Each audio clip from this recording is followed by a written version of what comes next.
Assalamualaikum warahmatullahi wabarakatuh, sobatku sekalian. Langsung saja kita masih melanjutkan pembahasan yang sebelumnya, yakni mengenai tipe sanguin. Tapi kali ini kita akan lanjut mengenai jurusan atau karir apa yang cocok dengan tipe sanguin. Tapi sebelum itu kita cari tahu dulu bagaimana sih cara menghadapi tipe sanguin ini.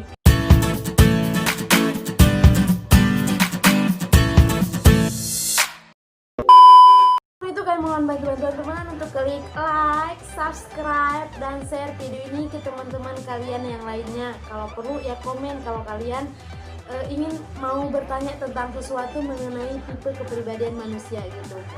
Good job. Sobatku sekalian, untuk menghadapi orang dengan tipe sanguin, kita harus tahu 4 kebutuhan yang mereka butuhkan.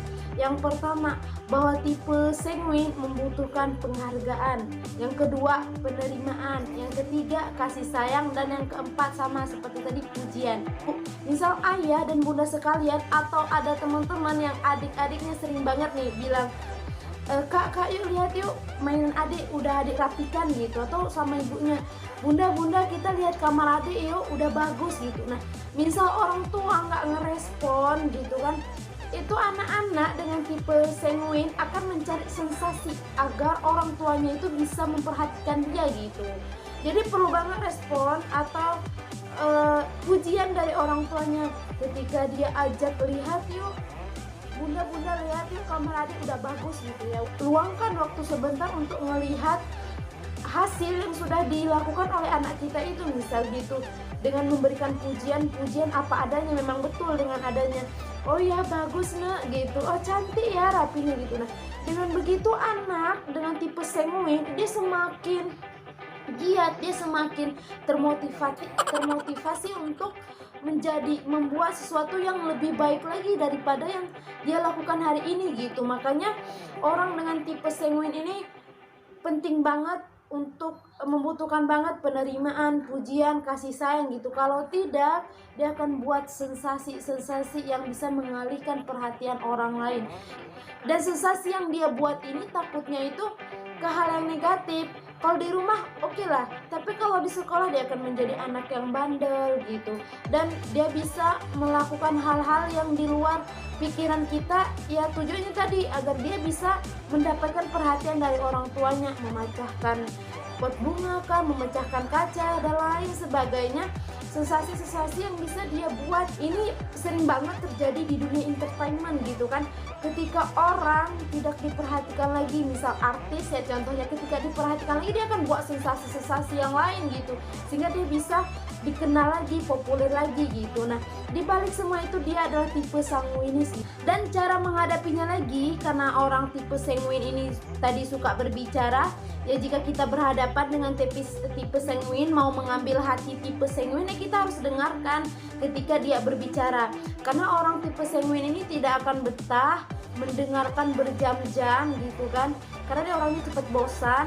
Ya itu, dia cepat bosan, apalagi dia nggak sanggup untuk mendengarkan dengan waktu yang cukup lama jarak. Jadi jika kalian mau ngambil hati orang dengan tipe sanguinis, ya dengarkan apa yang dia ceritakan, kemudian ya jika memang sesuatu itu baik, ya kasih pujian, kasih penghargaan gitu ya. Dan orang sanguin juga tidak suka dikritik ya, tidak suka dikritik, tapi orang sanguin suka dipuji gitu, dihargai, diterima apa yang dia lakukan gitu.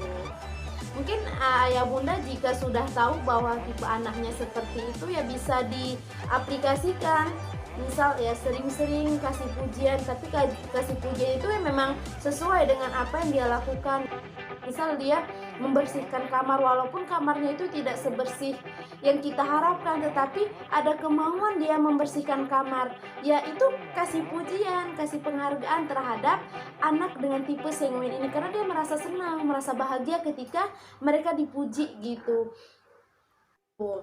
Dan cara menghadapinya lagi ya tadi, didiklah, arahkan anak dengan tipe sanguin ini ke arah yang lebih baik, karena dia tipe pembicara ya gitu ya. Jangan sampai dia apa yang dia bicarakan itu tidak ada faedah, tidak bermanfaat. Jangan sampai dia bicaranya itu materi tentang orang lain, pada akhirnya dia gibah gitu ya.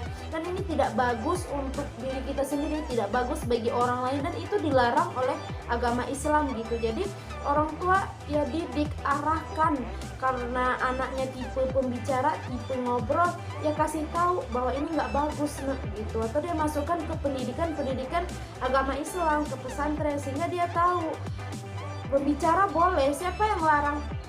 Mungkin semua orang suka berbicara, tapi apa yang dibicarakan itu ya harus bermanfaat, harus berfaedah gitu ya, jangan sampai menyakiti orang lain gitu. Jadi diasupi dengan materi-materi yang bermanfaat, sehingga ketika dia berbicara dengan orang lain yang keluar yang manfaat gitu, bukan berbicara atau gibah mengenai orang lain gitu. Good job!